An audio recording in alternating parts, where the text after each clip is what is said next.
What if, just for a moment, we dared to imagine a world where nations play God, where ambition and desperation collide, giving birth to beings that stretch the very fabric of humanity?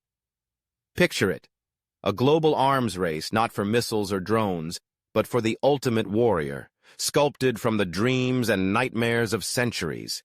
Super soldiers, the pinnacle of human engineering, wrapped in the mythology of their homelands.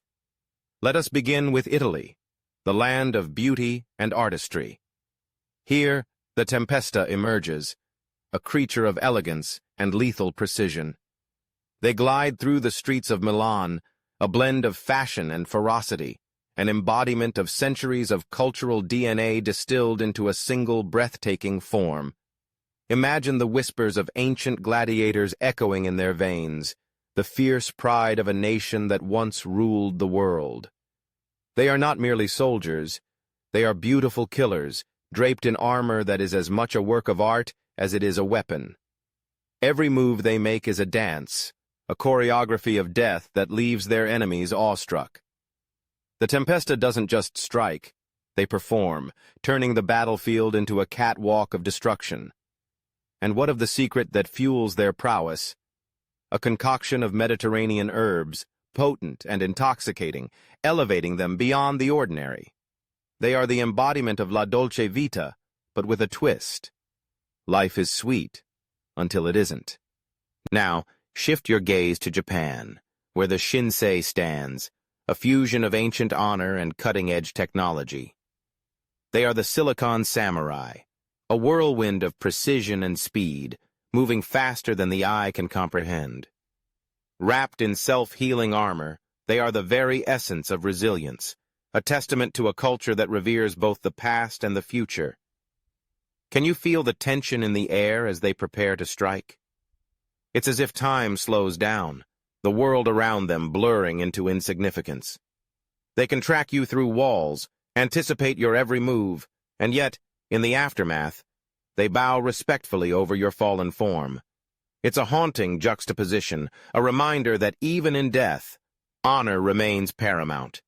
The Shinsei are not just warriors, they are the ghosts of 1,000 battles, living embodiments of a philosophy that melds the spiritual with the technological. But wait, let's not forget China, where the Tianbing rises, a networked nightmare born from millennia of martial wisdom. Imagine the strength of 1,000 warriors, each one enhanced with artificial muscles that defy the limits of human capability. They are a hive mind, a collective consciousness that moves as one, striking with the ferocity of 1,000 fists. Sun Tzu himself would either weep with pride or tremble in fear at the sight of them. They are the culmination of ancient teachings, now amplified by biotechnology, a terrifying fusion that renders them nearly invincible.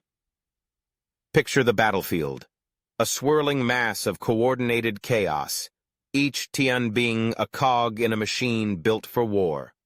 It's not just a fight, it's an orchestration of destruction, a symphony of brutality that echoes through the ages. And then there's America, the apex, a one-person army, a walking fortress forged in the fires of innovation. Imagine the power of a miniature sun coursing through their veins, connected to an array of satellites that weave a web of omniscience. They are the embodiment of the military-industrial complex, a testament to what happens when unbridled ambition meets cutting-edge technology. The apex doesn't just enter a battlefield, they redefine it, bringing an arsenal that could level cities in the blink of an eye. They are the ultimate weapon, a manifestation of a nation's desire to dominate. But at what cost? In their wake, they leave a trail of devastation, a haunting reminder of the price of progress.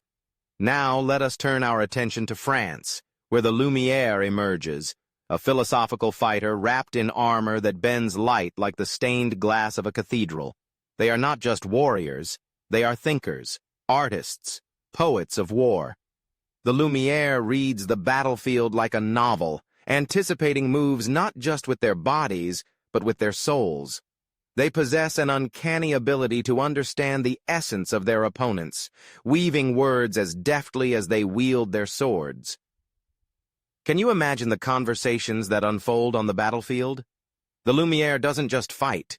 They engage in a dialogue of death, where surrender is as much an option as destruction. They are living proof that the pen can be mightier than the sword, especially when you wield both with such finesse. But here lies the crux of this grand narrative. What happens when these super soldiers are unleashed upon the world? What becomes of humanity when nations play God, crafting warriors that transcend the very essence of what it means to be human? Perhaps it's better that these beings remain confined to the realm of imagination, for if we were ever to create such power, we would not stop at one per country. No, we would unleash a torrent of super soldiers, a legion of living nightmares that would rewrite the very fabric of history. Imagine the chaos that would ensue. Nations would rise and fall, alliances would fracture, and the world would be engulfed in a conflict unlike anything we've ever witnessed. The history books would need new chapters, chronicling the rise of these superhuman beings and the cataclysmic consequences of their existence. And who would be left to write those chapters? Would we be reduced to mere footnotes in a history written by beings that surpass us in every conceivable way? In this dystopian vision, we must confront the question, what does it mean to be human? As we stand on the precipice of technological advancement, we must grapple with the moral implications of our actions. Are we willing to sacrifice our humanity in the pursuit of power? Are we prepared to face the consequences of playing God? The Tempesta, the Shinsei, the Tianbing, the Apex, and the Lumière, they are not just soldiers. They are reflections of our deepest desires and darkest fears. They embody the duality of creation and destruction, beauty and brutality. In our quest for supremacy, we must ask ourselves, at what cost does this power come? What price are we willing to pay for the illusion of control? As I stand here, grappling with these questions, I can't help but feel a sense of foreboding. The future is a canvas, and we are the artists, wielding the brush with reckless abandon. But as we paint our masterpiece, we must remember that every stroke has consequences. The world is watching, and the echoes of our choices will resonate through the ages. So, I implore you, let us tread carefully. Let us not lose sight of our humanity in our quest for greatness. For if we continue down this path, we may find ourselves facing an inevitable reckoning, a confrontation with the very beings we have created, and when that day comes, we must be prepared to answer the question that haunts us all. Who are we in the end, when we play God? I am Dr. Aiko Nakamura, lead scientist of Project Essence. We've created something extraordinary. Behold, the Tempesta of Italy, a dance of shadows and light. The Shinsei of Japan, honor and technology fused into lethal speed. Tianbing, China's titan of strength and strategy. The Apex, America's relentless force of innovation. But as they face each other, I wonder, have we gone too far? These living weapons, each a pinnacle of their nation's might, now stand at an impasse. In their eyes, I see not national pride, but shared humanity. These living weapons, our greatest achievement, or our gravest mistake. Through their eyes, I see a world not of separate nations, but of one united humanity. The fate of nations, the soul of humanity. It all hangs in the balance now. But perhaps, in this moment of hesitation, lies the seed of a new understanding, a chance for unity beyond borders.